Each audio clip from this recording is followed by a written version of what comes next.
Hey guys, what's up? It's Etaniel here, and in today's video I'm going to be covering my VMA setup, so Veteran Maelstrom Arena, which is PvE, yes, I know, and even though I'm not that much of a PvE guy, I really think that the arena is important for you to complete because you're going to be getting a lot of interesting sets in there that you can't get otherwise, and a lot of cool weapons as well, which are really helpful, whether you're playing on your Dragonknight, Magicka Stem, or anything else. They have some really cool weapons in there, so it's really important that you've completed it to get your stuff every week. And so that's why I'm going to be covering my setup, because Dragon Knights seem to be struggling more than other classes. If you look at the leaderboards, I mean, a lot of people haven't finished it. I think on NA there's about 88 people who finished it, and even the last scores are pretty pathetic. I mean, they've barely finished it. You know that they've taken a lot of time to complete it. And it's really a shame because it's not that hard. Once you get the mechanics down, you can do it on any class. So let's dive straight in and with the gear. So I'm using Julianos as my main set. So 5 piece of that with Magicka enchants, Divine traits, all in light armor.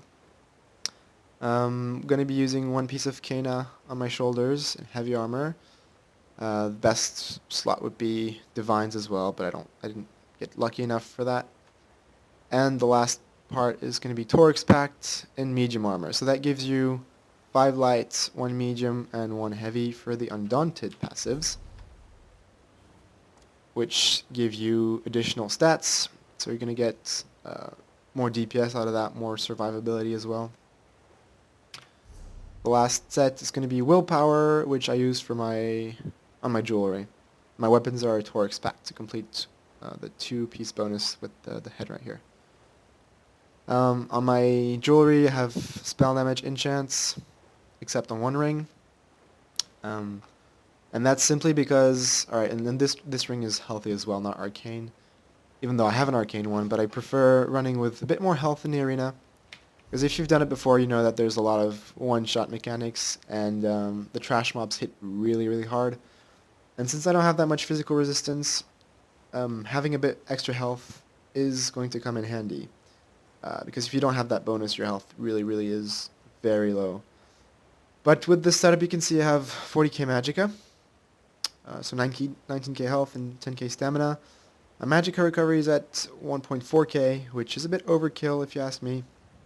And if you ask most PvEers, they'll tell you that that's too much. And that's because I used the Atronach and not the Thief, which gives you additional spell crit. But I feel more comfortable with that setup. I'm not used to running lower Magicka recovery, and the times I tried in the arena, I was struggling to keep my mana up. So this is really a safety net, basically, that I've put up using more Magicka recovery. If you're more comfortable, and once you know the mechanics really well, you can switch that out for the Thief for more spell crit.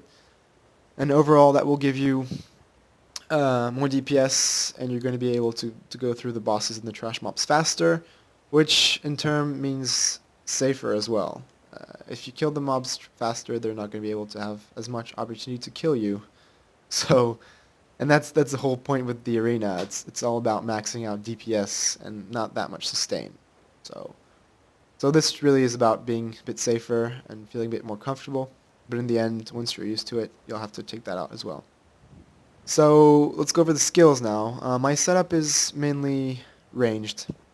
I've tried doing it in melee with my PvP setup at first, and that just didn't work out. There's a lot of situations where you're going to need to be ranged, and that's the way I focused my setup. So I have Destructive Reach as my CC, and it's also a ranged dot. Elemental Drain, which is going to help you with your sustain, which should be enough for your sustain without the Atronach Bonus Stone. It's going to help you do more damage as well.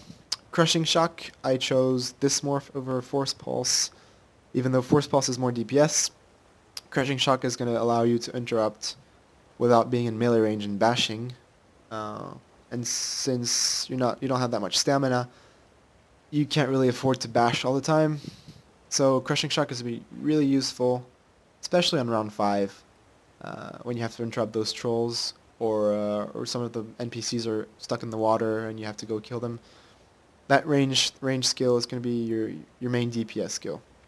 Entropy for the major sorcery, and the max health as well. Inner Light for the major prophecy for your spell crit and your max magicka, so both of these are going to increase your DPS by quite a lot. And Shooting Star, so another major skill ability that's going to trigger some passives, and it does a lot of damage. Gets your ultimate back up pretty fast. So overall, a pretty good ultimate. Second bar, I have Eruption. That's my only AoE skill, and it's going to be really useful for the snare parts. A lot of the trash mobs are going to take more time into getting into melee range with you, so that's going to be very helpful. Healing Ward, which is your panic button, basically. Once your health reaches 1 or 2%, boom, spam that. Mutagen, Dragonfire Scale, and Inner Light, again, to have it on both bars, to keep from recasting it all the time. So Dragonfire Scales, this is really the one skill that makes a difference when you're a DK, and that you should use. A lot of other classes have to deal with some of the boss damage sometimes that deal from range, and some of the trash mobs as well, and you just keep spamming that Dragonfire Scale. You're going to take less damage, and you're going to be DPSing those monsters at the same time, so it's a really, really useful skill. It's, I think, the only advantage of being DK in the arena is you can use the Dragonfire Scale. Mutagen, this one is the only skill that you can switch out depending on the round that you're on.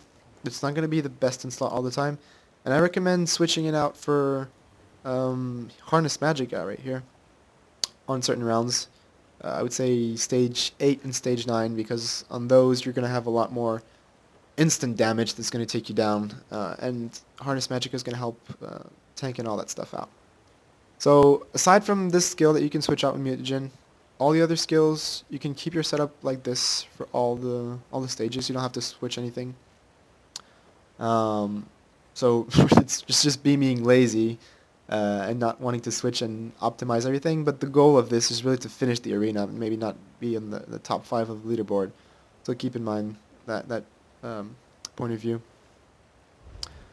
So with those skills in action, my spell damage is at 2.4k, and if you get the major sorcery buff from Entropy, that's going to go up to 2.9k almost. So the last part is going to be the champion points.